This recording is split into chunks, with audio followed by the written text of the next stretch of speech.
तो जैसा मैंने कहा था लास्ट सैयारा वाले रिव्यू में, मतलब नेक्स्ट वीडियो में धड़क 2 में, तो सीजी भास्कर की टीम पहुंच चुकी है और आज यहाँ धड़क 2 महीने का, अगस्त महीने का पहला दिन है और शो का भी पहला शो है, पहला डे है रिलीज। फाइनली आज धड़क 2 रिलीज हो चुका है और हम ऑडियंस से पूछेंगे कि धड़क 2 कैसा लगा। आपको कैसी लगी धड़क? नहीं, अच्छी लगी। अच्छी लगी। हाँ। तो धड़क 1 और 2 के कंपैरिजन में क्या ये धड़क 2 अच्छा था। ज्यादा अच्छा हाँ, है? ज्यादा अच्छा अच्छा। था। और एक्टिंग भी अच्छी थी। मतलब दोनों तृप्ति डिमरी की एक्टिंग को लोग अभी उतना पसंद नहीं कर रहे हैं, हाँ, लेकिन इस मूवी में क्या ये मूवी उनके लिए टर्निंग पॉइंट बन सकती है? हाँ, बिल्कुल बन सकती हाँ, है। बन सकती है। ठीक।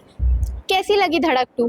बहुत अच्छी थी। सिद्धांत चतुर्वेदी की एक्टिंग कैसी थी? बहुत अच्छी थी। अच्छी थी। और तृप्ति डिमरी की? उनकी और ज्यादा अच्छी थी। और ज्यादा अच्छी थी। मतलब एक्सपेक्ट तो नहीं करते हैं, मतलब उनकी मूवीज अभी तक उतनी अच्छी कोई चली नहीं है, तो ये क्या लगता है जाएगी? हाँ, बिल्कुल जाएगी। और धड़क 1 के कंपैरिजन में?